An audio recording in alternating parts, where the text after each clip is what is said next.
Doctora Raquel, bienvenida. Muchas gracias. Gracias por esta oportunidad.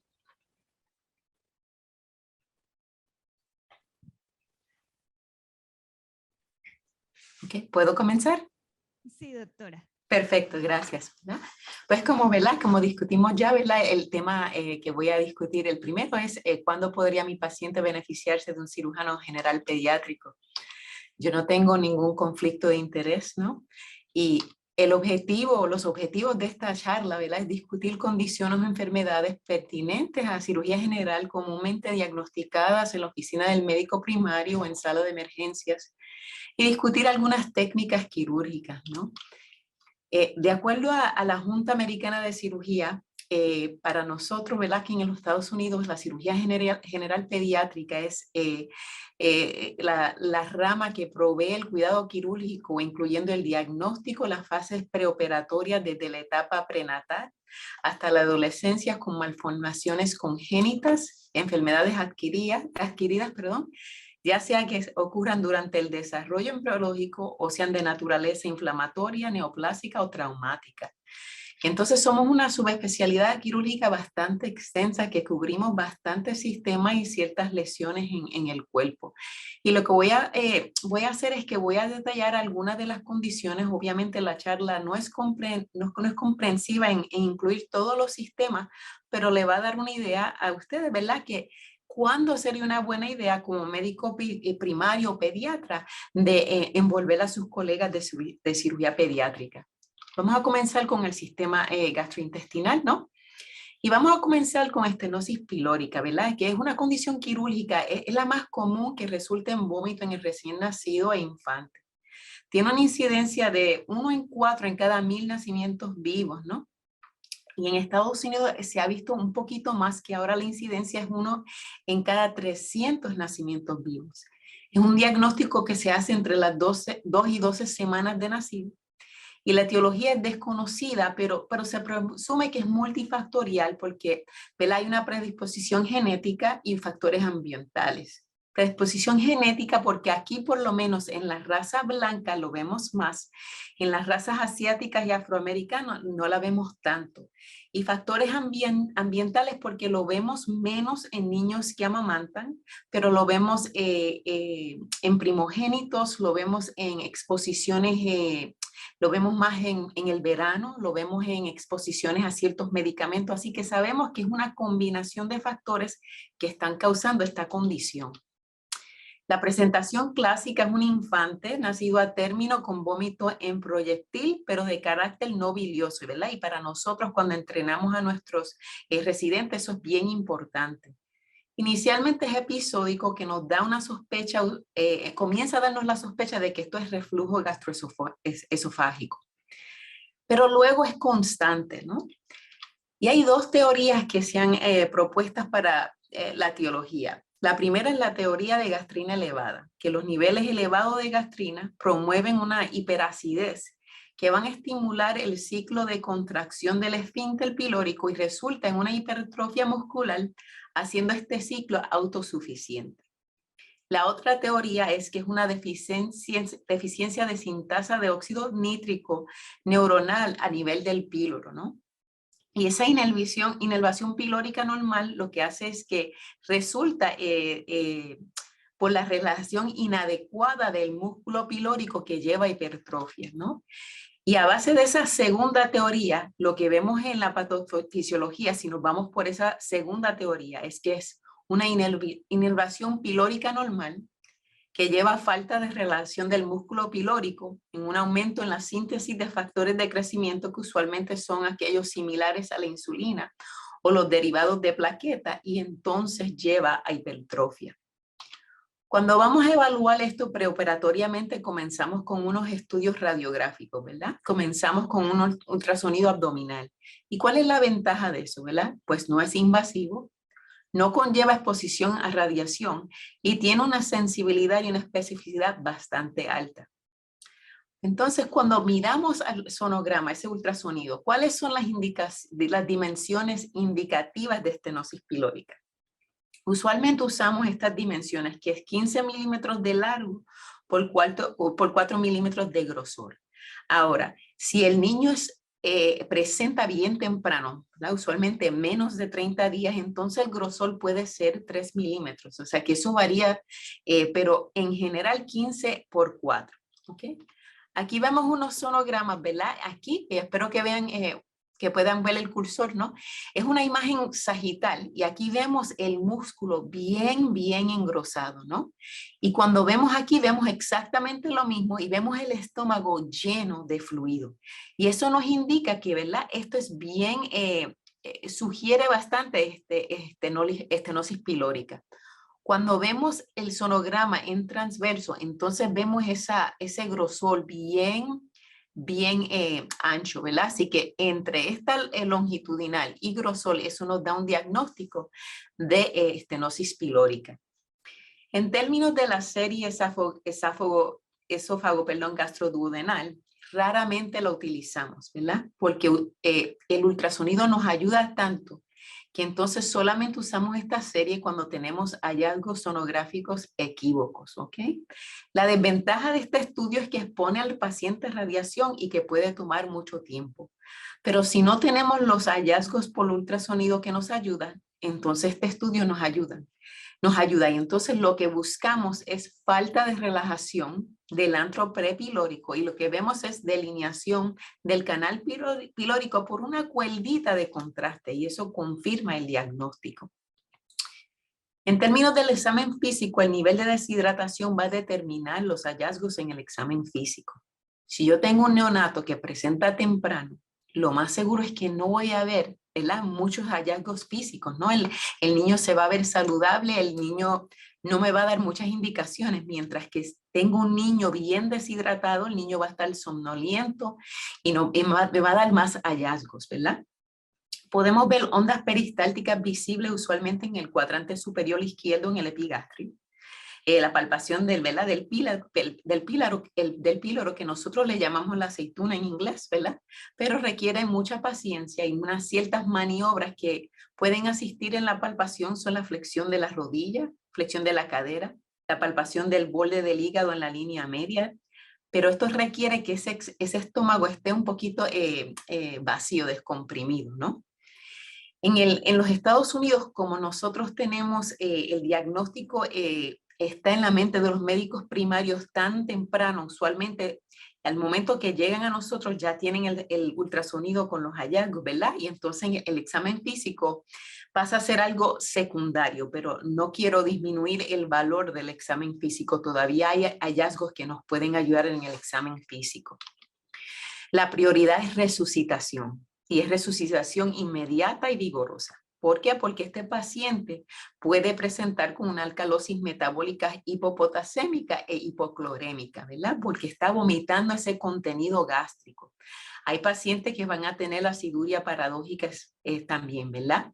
¿Qué fluidos de resucitación utilizamos? Pues comenzamos con un bolo de solución salina y luego pasamos a los fluidos de mantenimiento que nosotros usamos una tasa de 1.5, o sea, el mantenimiento y medio es lo que usamos.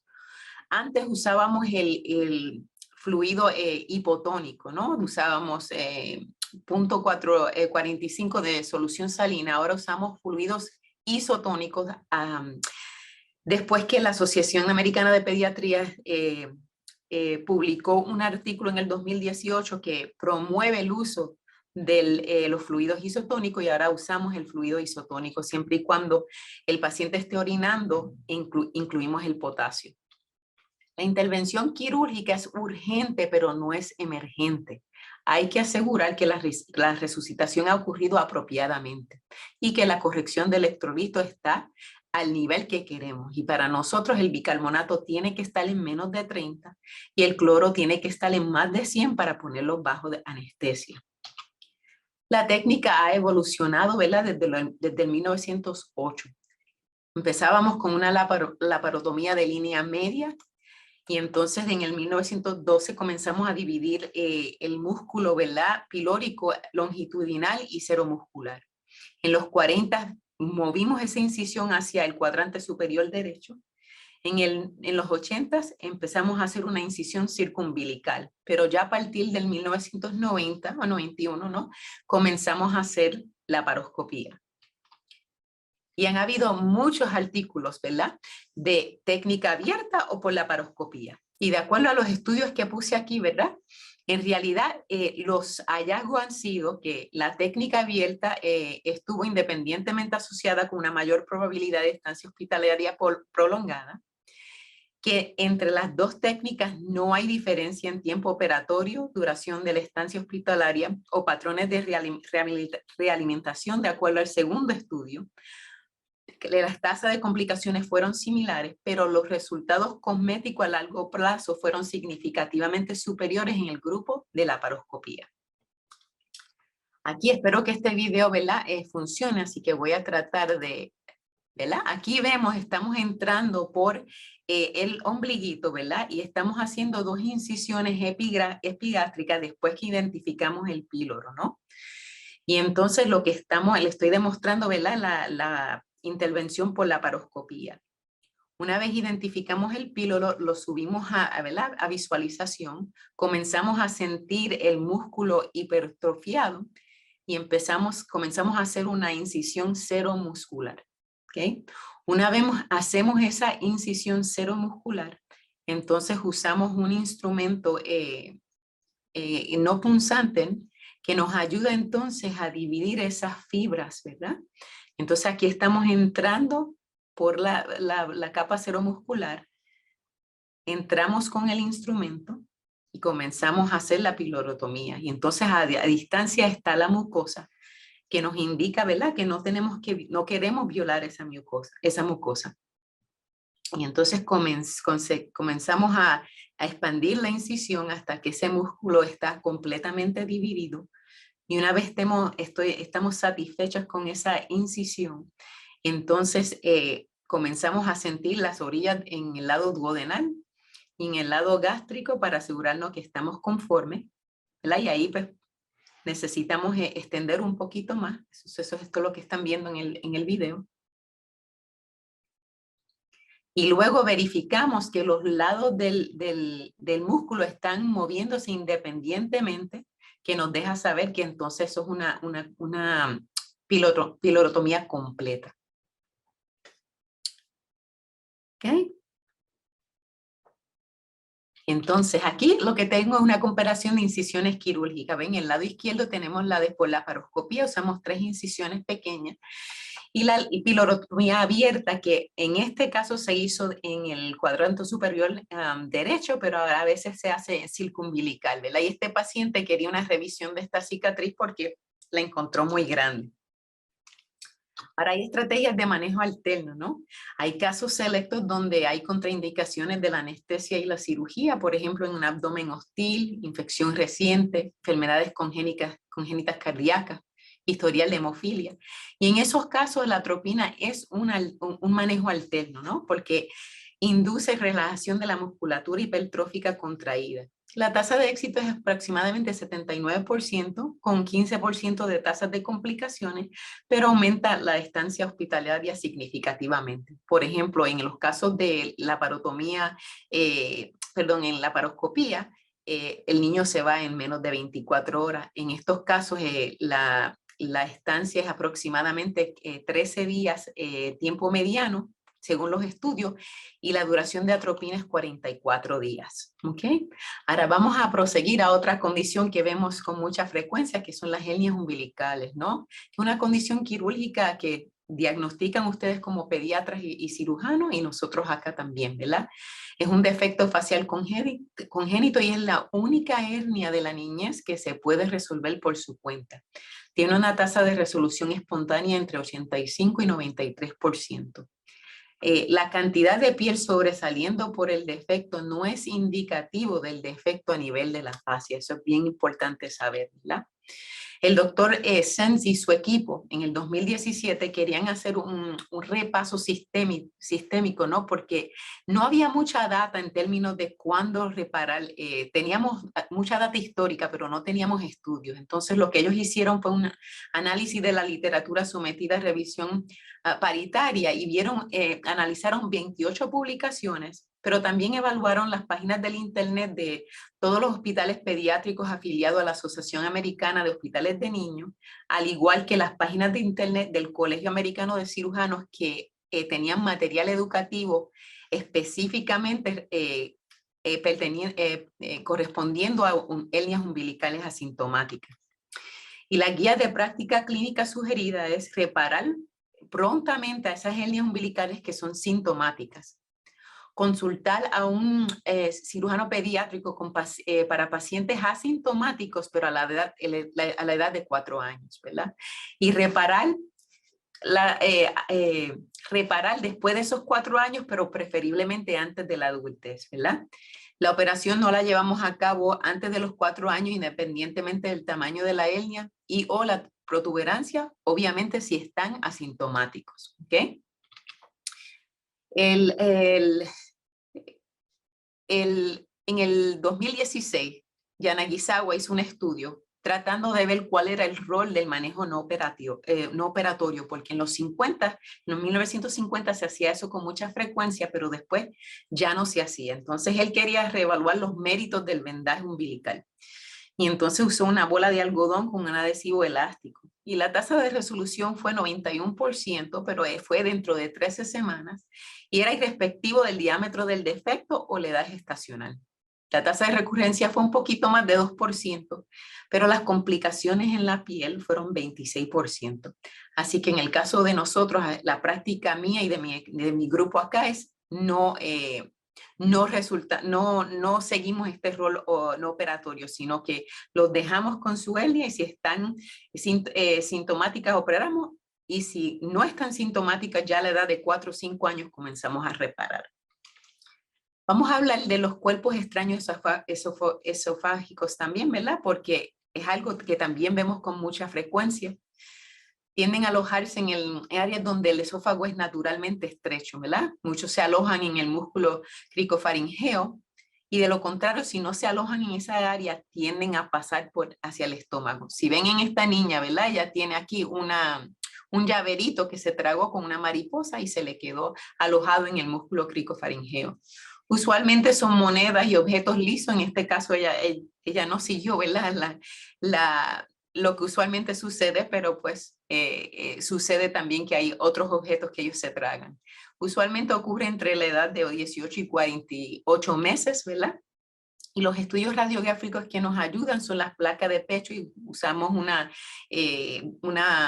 dos vistas, ¿no? Una vista anterior-posterior y una lateral.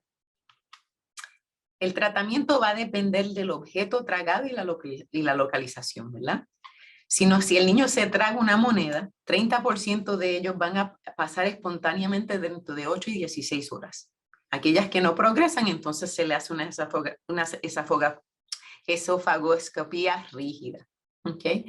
Pero los que se tragan estas baterías de disco, eso es una historia diferente. Y por eso es la importancia de esa placa lateral. Porque la placa lateral nos va a ayudar a distinguir una moneda de una batería en disco.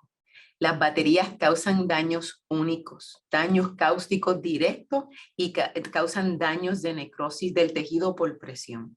Y entonces en estos casos, estos niños requieren una esofagoscopía rígida emergente. No pueden esperar. Y una de las complicaciones de estas baterías, ¿verdad? Incluyen fístulas traqueoesofagial, fístulas aortoesofagiales, daños cáusticos, ¿verdad? Quemaduras cáusticas al esófago con o sin perforación y estenosis esofagiales.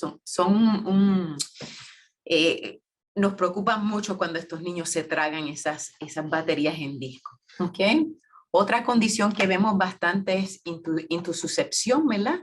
Que es una de las causas más comunes de obstrucción intestinal en infantes y en niños pequeños y ocurre por la invaginación adquirida de una porción del intestino en el intestino adyacente. 85 a 95% de ellas son ileocólicas. ¿Okay? Cuando hablamos del método primario, la intususcepción primaria es la idiopática. Quiere decir que no hay causa patológica principal y representa la mayoría de los casos. Se atribuye a la hipertrofia de las placas de Peyer dentro de las paredes del ilio y frecuentemente ocurre a raíz de una infección respiratoria, un episodio de gastroenteritis, ya sea adenovirus, rotavirus, ¿verdad? Y usualmente lo vemos en niños de 6 a 36 meses de edad. La secundaria es una intususcepción con causa patológica identificable.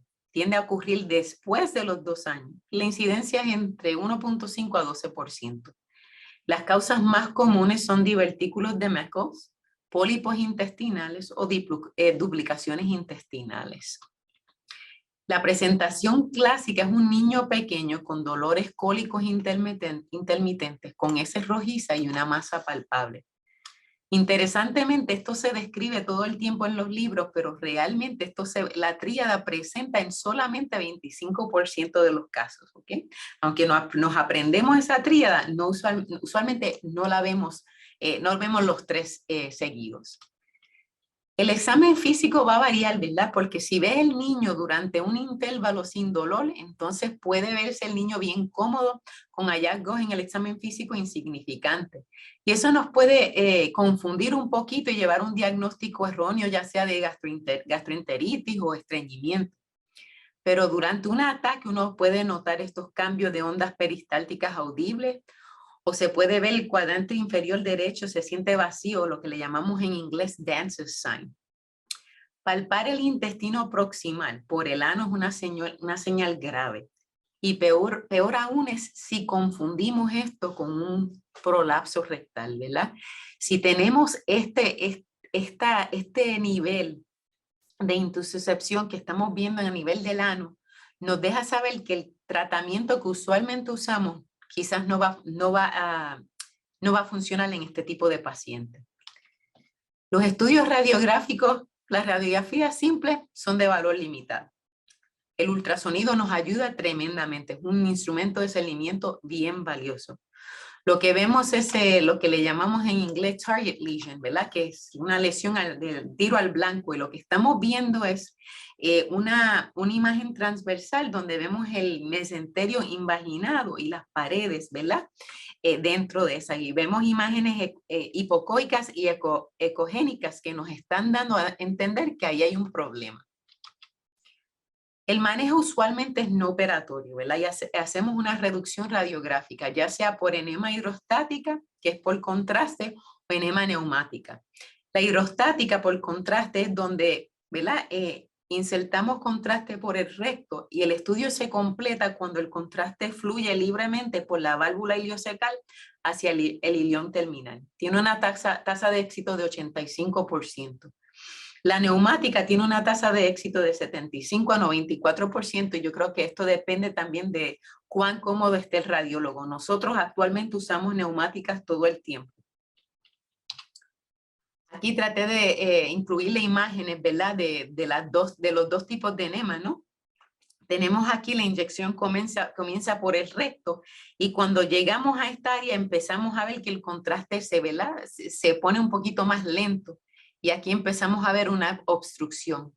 Es una imagen aquí donde vemos que los contrastes no fluyen, pero el radiólogo continúa insertando el contraste hasta que se reduce la intususcepción, y sabemos que se redujo porque vemos ahora el contraste en el intestino delgado.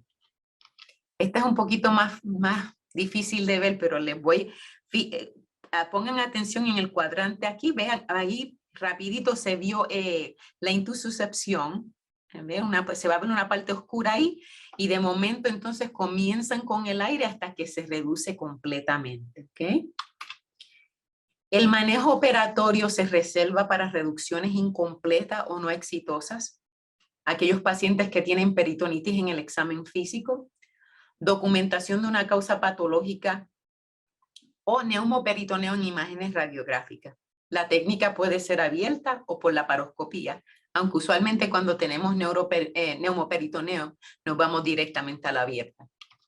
Estas son unas imágenes de reducción por laparoscopía, ¿verdad? Aquí vemos esta área que se ve un poquito más llena, ¿no? Y comenzamos a reducir hasta que completamente reducimos la intususcepción, y en este caso era secundaria porque era un divertículo de Meckel's que estaba causando esta intususcepción. Entonces eliminamos el divertículo y preservamos el intestino. Las recurrencias ocurren aproximadamente 5% de los casos y 1/3 de ellas van a ocurrir dentro de las primeras 24 horas de esa reducción. La mayoría de las recurrencias ocurren dentro de los primeros 6 meses del insulto y usualmente no tienen una causa patológica definida. Es menos probable que ocurra una recurrencia después de una intervención quirúrgica y un paciente puede tener múltiples recurrencias. El que haya recurrido no evita que uno pueda tratar la reducción por contraste, por enema de contraste o por aire, ¿verdad? No quiere decir que eso está eliminado. Las indicaciones para una intervención quirúrgica son las recurrencias irreducibles, aquellas con evidencia clínica o radiográfica de una causa patológica. ¿Okay? Otra condición que vemos con frecuencia, ¿verdad? Es la hernia inguinal. Es una de las operaciones más comunes para el cirujano general pediátrico con una incidencia de 0.8 a 4%.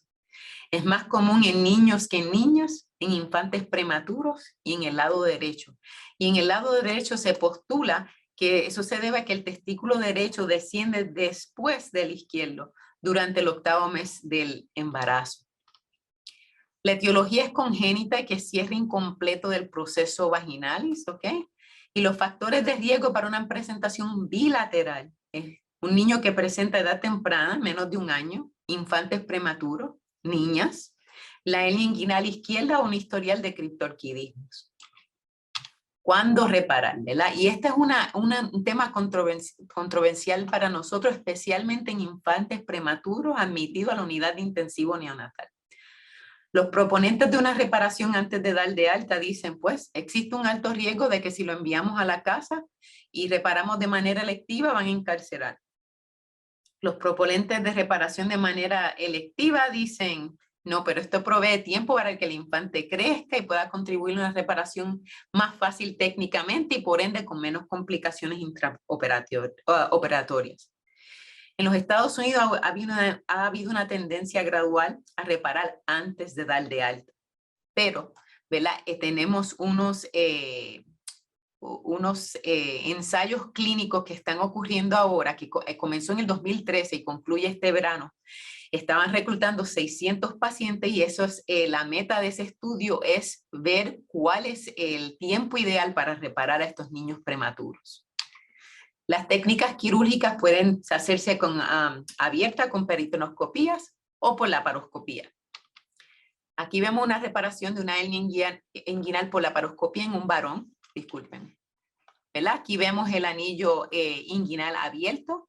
Aquí vemos, ¿verdad? El anillo nuevamente y vemos el conducto deferente. Y aquí vemos la reparación completa. Esto es por laparoscopía. Esta es una reparación de una hernia inguinal por laparoscopía en una niña. Y aquí vemos el anillo inguinal abierto y lo que hacemos en este caso es que alamos el saco, ponemos lo que le llamamos un endoloop, que es una sutura, y entonces dejamos el saco intacto. Aquí vemos, ¿verdad? Esta niña tenía hernias bilaterales y reparamos las dos. El hidrocele es otro tipo de condición que vemos a menudo, ¿verdad? La etiología es congénita, es una colección de fluido en la túnica vaginal alrededor del testículo. Existen 2 tipos, ¿verdad? No comunicantes, que no existe comunicación a la cavidad abdominal y se intervienen quirúrgicamente solamente si persiste después de los 12 meses. La comunicante quiere decir que el proceso vaginal se mantiene abierto y se trata como una hernia inguinal, ¿ok? Todas esas condiciones ¿verdad? Que estuve hablando ahí son más o menos mayormente gastrointestinal. Vamos a hablar del sistema genitourinario ahora, ¿verdad? Como cirujano pediátrico, ¿qué condiciones vemos en el sistema genitourinario? Bueno, criptorquidismo, ¿verdad? Que es cuando el testículo no se encuentra en la base del escroto. Puede estar en una región inguinal, ya sea alto en el escroto o supraescrotal, o a veces está en la cavidad abdominal. Tenemos varios tipos que puede ser congénito, adquirido o ascendente, o torsión testicular que ocurrió en el útero. ¿Cuáles son los riesgos de criptorquidismo? Pues infertilidad, ya que la temperatura del escroto es más baja que la temperatura corporal, y un aumento en el riesgo de cáncer. ¿Okay? ¿Cuándo debe ocurrir la intervención quirúrgica? Usualmente de 6 a 12 meses. Y esto ha cambiado a medida que las décadas han pasado. Antes se decía a los 2 años, después bajó a los 18 meses, ahora estamos entre 6 y 12 meses y actualmente 6 a 9 meses cuando comenzamos a hacerlo. Y esperar más tiempo, la razón por el cual el tiempo ha evolucionado es porque esperando llevaba pérdida progresiva de células germinales y de celtolis que iba a afectar la fertilidad. ¿Qué pasa cuando no palpamos un testículo, verdad? No hay testículo palpable. Pues hacemos un ultrasonido y vamos a ver o un testículo intraabdominal o no visualizado. Y en ese caso entonces hacemos la laparoscopía. Si el testículo está presente, entonces hacemos una operación que le llamamos Fowler-Stevens, que son de 2 etapas. La primera etapa lo que hace es dividir los vasos testiculares, ¿verdad? Y el testículo se alimenta de los vasos sanguíneos colaterales. Y después traemos al paciente dentro de varios meses y completamos la operación. Si el testículo está ausente, entonces presumimos que fue torsión en útero. Y entonces lo que vemos es que el conducto deferente y los vasos testiculares terminan a nivel del anillo inguinal interno. Estas son lesiones, ¿verdad? En niños, pero ¿y las niñas, verdad? Pues vemos mucho las lesiones de ovario, ¿verdad? Que pueden ser benignas o malignas. En el caso de las benignas vemos quistes foliculares del cuerpo lúteo, hemorrágico, paratubal. Y el tratamiento en la mayoría es monitoreando con ultrasonidos en serie, porque usualmente estos quistes en 4 a 6 semanas van a desaparecer. Nosotros no tenemos un tamaño ni una consideración absoluta para considerar resección de estos quistes, ¿verdad? Pero usualmente si el quiste es más de 5 centímetros o es un quiste complejo, nosotros usamos esos hallazgos para decir, vamos a entrar y vamos a hacer la operación. En términos de masas neoplásicas, ¿verdad? Tenemos los tebratomas maduros y los cistoadenomas. El tratamiento para ambos, los quistes y estas masas, es cirugía, pero conservando el tejido ovárico normal. Lo usamos para quistes de ovario, ¿verdad? Preservando el ovario, para masas con una probabilidad alta que sean benignas, o aún con torsión ovárica con una masa. Y lo que hacemos es que reducimos la torsión. Aunque el ovario se vea oscurísimo, dejamos el ovario intacto y entonces repetimos el sonograma en 4 a 6 semanas y usualmente el tejido ovárico está funcional. Si hay una masa, entonces regresamos y sacamos la masa. Y el punto de esto es preservar el ovario lo más que podamos. En el caso de las lesiones malignas, estas tienden a ser un poquito más grandes cuando presentan y vemos los pacientes con distensión abdominal. Las masas pueden ser diseminomas, tumores del saco vitelino, teratomas inmaduros, tumores de las células de la granulosa. El sonograma o el ultrasonido nos puede ayudar con ciertos hallazgos que son concernientes, ¿verdad? O preocupantes, ¿verdad? Masa con un componente sólido nos preocupa, aquellas con proyecciones papilares, bordes poco definidos, extensión a estructuras adyacentes. Y entonces enviamos marcadores tumorales que nos van a ayudar a delinear cuáles son cuál es este tumor del cual estamos, con quien estamos, ¿verdad? ¿Cuál es el diagnóstico? Y usualmente estas, si son bien grandes, hacemos esto abierto, a menos que tengamos los marcadores tumorales y sea baja probabilidad que sea benigno o podamos hacerlo por laparoscopía sin romper el tumor. En términos de cabeza y cuello, ¿verdad? Vemos nuestra variedad de masas en el cuello, ¿verdad? El quiste del conducto tirogloso es la lesión congénita del cuello más común y se presenta como una masa quística sintomática en la línea media, usualmente inferior al hueso hioide. El estudio radiográfico que nos ayuda a diagnosticar esto es el ultrasonido del cuello, pero nosotros al menos pedimos que nos incluyan la tiroides, porque a veces el quiste del conducto tirogloso puede ser el único tejido tiroideo que tenga este paciente Y para nosotros es muy importante saber esa información antes de hacer esta cirugía. La cirugía es lo que le llamamos el procedimiento Sistrunk, donde se remueve el quiste y la pared central del hueso hioides, y eso nos ayuda a que disminuya la tasa de recurrencia. Este paciente me presentó en enero y el endocrinólogo lo vio porque se lo refirieron a él creyendo que era una tiroiditis, ¿no? Y realmente era un quiste infectado. Se admitió para antibióticos, se hizo un drenaje y 8 semanas después entonces hice el procedimiento de Sistrunk. ¿Qué tal las enfermedades musculoesqueletales, verdad? Pues vemos deformidades congénitas de la pared torácica bien a menudo. Usualmente vemos el pecho hundido, el pectus excavatum, más que la otra, ¿no? Esta deformidad es más común en varones que en hembras, ¿no?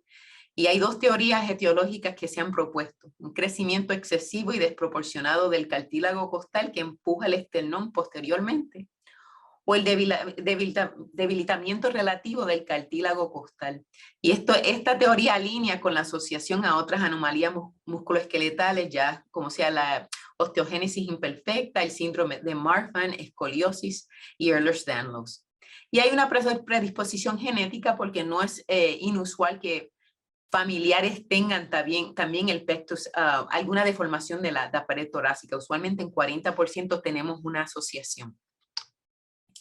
Las quejas más comunes de los pacientes es una intolerancia al ejercicio, la falta de resistencia física, dificultad de respirar o una imagen corporal negativa. Y entonces comenzamos con ciertas pruebas diagnósticas para ayudarnos en decidir si vamos a operar, ¿verdad? Empezamos con una prueba de función pulmonar, un ecocardiograma, una tomografía computarizada del pecho, y en esta tomografía calculamos el índice de Haller, que es una medida transversa y anteroposterior en el punto de deformidad más profundo. Aquí vemos este paciente, si notan aquí, es bien pequeño, pero hay un marcador que puso el técnico de radiología para marcar la parte más profunda. Y entonces hacemos las medidas transversas y anteroposterior, ¿verdad? Este es el mismo paciente en preparación para sala, pero aquí vemos el defecto y este Haller era 3.8. Para nosotros las indicaciones quirúrgicas son un índice mayor de 3.2 y la cirugía es la reparación del pectus por el método mínimamente invasivo que le llamamos MRIP por sus siglas en inglés, o el procedimiento NUS. Y lo que hacemos es que con la asistencia de una cámara de toracoscopía le ponemos 1 o 2 barras para subir esa deformidad. En el caso del paciente que le enseñé, ¿verdad? Aquí tenemos el pectus excavatum y aquí es después que le pusimos la barra. También tenemos el pecho de paloma, el pectus carinatum, ¿verdad? Que es una prominencia del esternón y el cartílago adyacente. La incidencia es en 1 de cada 1.500 niños o adolescentes. Y estos pacientes no exhiben el mismo nivel de compromiso cardiorrespiratorio que los que tienen pectus excavatum. El tratamiento de esto es un fijador externo y el mayor obstáculo que tenemos es el cumplimiento con el régimen de tratamiento, porque le pedimos a estos pacientes que se pongan el fijador al menos 16 a 18 horas al día, idealmente 24, pero casi nunca ellos pueden hacerlo por 24 y casi nunca lo pueden hacer por 20 o 21, así que tratamos y comenzamos a darle un régimen y tratamos de trabajar con ellos para que ellos lo puedan tener, y usualmente lo tienen por 1 año y después pasamos una fase de mantenimiento que lo tienen por 1 año hasta que termina la pubertad y eso lo usan por 6 horas al día. Aquellos que no mejoran con el fijador externo, pues entonces está el procedimiento Ravage, que es un procedimiento bastante agresivo para entonces resolver el problema. En términos de piel y tejidos blandos, ¿verdad? Pues vemos los quistes muy a menudo, ¿verdad? Que son problemas durante el desarrollo embriológico con persistencia de restos estructurales embriológicos. Usualmente ocurren en las líneas de fusión entre la cabeza y el cuello, ¿verdad? Lo vemos mucho en la cresta orbital superolateral, pero también en el cuero cabelludo, en la nariz, y pueden estar adheridos al periósteo subyacente. Hay quistes delmoides, ¿verdad?, que contienen estructuras anexiales. Hay quistes epidelmoides que no contienen las estructuras anexiales, pero el tratamiento es el mismo, que es excisión quirúrgica. Los pilomatricomas son también lesiones que vemos muy a menudo. Son benignos y son compuestos de folículos pilosos y células de la matriz de la piel. Crecen lentamente, pero son masas subcutáneas bien duras y usualmente ocurren después de trauma. Se encuentran en la cabeza, en el cuello, y entonces el tratamiento es excisión quirúrgica también. Este paciente aquí, lo hice un par de semanitas, tenía un pilomatricoma, perdón. Es bien firme cuando uno trata de palparlo, ¿verdad? Y parecen como calcificaciones cuando uno comienza a hacer la cirugía y se pueden deshacer. Si uno los aprieta mucho, se deshacen dentro de la herida. Y entonces aquí, ¿verdad?, es la masa ya removida, ¿no? Otras lesiones que vemos a menudo son los lipomas, ¿verdad? Y las linfadenopatías persistentes, ¿verdad? De todos modos, lo que quería darles es una idea general de todas las condiciones que tratamos y la importancia de nosotros trabajar con ustedes como pediatras y médicos primarios para llegar a un diagnóstico y tratarlo a los pacientes, ¿verdad?, de la manera apropiada. Okay, esto concluye mi primera charla. ¿Alguna pregunta? Y aquí le tengo las referencias por si acaso alguien quiere tenerlas para leer un poquito más.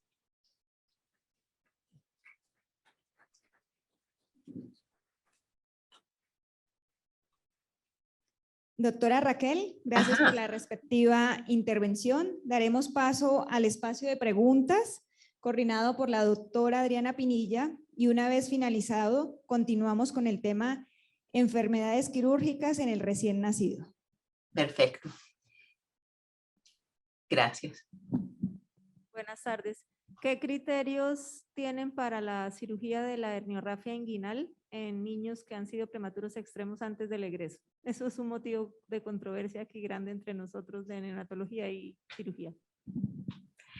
Para nosotros, ¿verdad? Nosotros últimamente ya estamos reparándolos todos, porque lo que sucede es la mayoría de estos niños que están en la sala de intensivo neonatal viven bastante lejos de donde estamos nosotros, y entonces nos preocupa si nosotros le damos de alta con la idea de que van a regresar un par de semanas después o un par de meses después, que no regresen y entonces se encarceren y lleguen a un hospital que no tiene los recursos pediátricos y entonces tengan más problemas.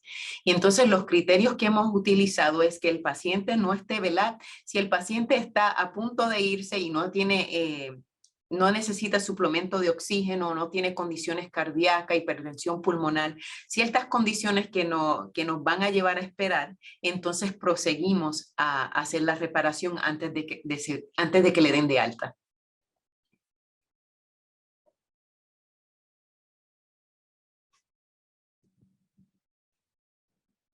¿Hay alguien más con alguna inquietud, alguna pregunta para la doctora Raquel? Doctora, buenas tardes. Hola. Con respecto a la patología del tórax en quilla, del pecho de paloma, ¿a partir de o hasta qué edad se considera beneficioso el tratamiento que pueda ocasionar algún cambio en el paciente? Muy buena pregunta. Nosotros vemos muchos pacientes de muchas edades. Por ejemplo, la semana pasada vi un niño de 2 años, ¿verdad?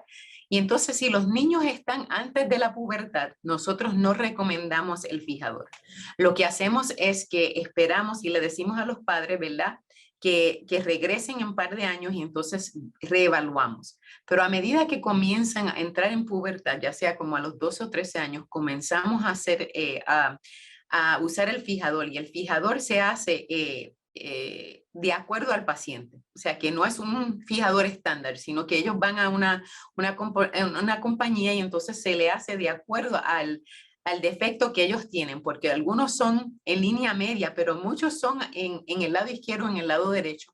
Y entonces comenzamos a hacerlo poquito a poco. Entonces los fijadores tienen unos ajustes laterales que ellos pueden entonces ajustarlo a medida que mejoran, los ajustan más. Hasta ahora no hemos visto ningún efecto secundario con el crecimiento.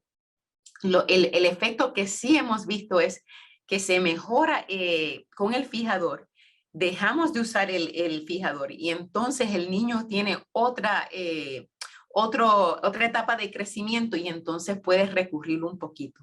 Y en esos casos entonces le pedimos que nos vuelvan a visitar y comenzamos con el fijador nuevamente. Pero en términos de afectarle el crecimiento, hasta ahora no hemos visto ningún efecto en disminuir la tasa de crecimiento con el fijador.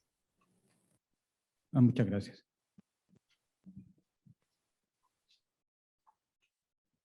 Doctora Raquel, quisiera preguntarle, porque hay, digamos, una diferencia importante en la invaginación intestinal. El porcentaje que manejamos acá por vía hidrostática es inferior al que usted refiere, del 80%. Quería preguntarle respecto a los signos y síntomas al ingreso y al tiempo de evolución, ¿cuáles son los criterios con los que indican el manejo de desinvaginación hidrostática? Tiempo y síntomas al momento de la presentación. Oh, perfecto. Y eso es en intususcepción, ¿correcto?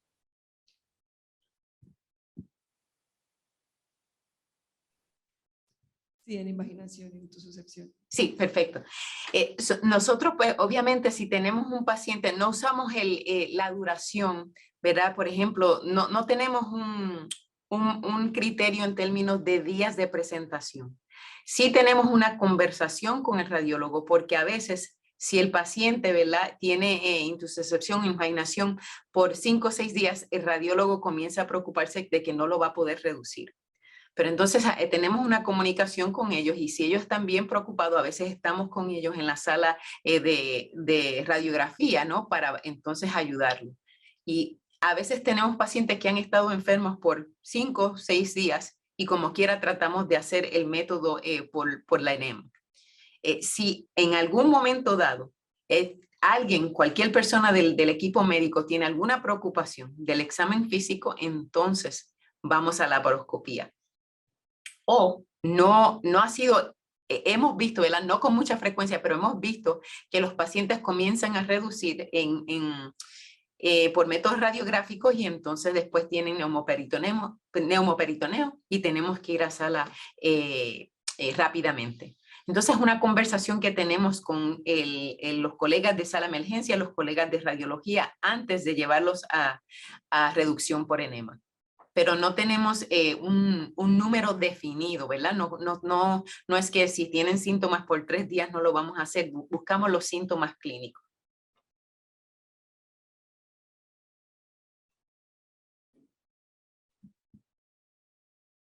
Doctora Raquel, por el momento no hay más preguntas. Te cedo nuevamente la palabra.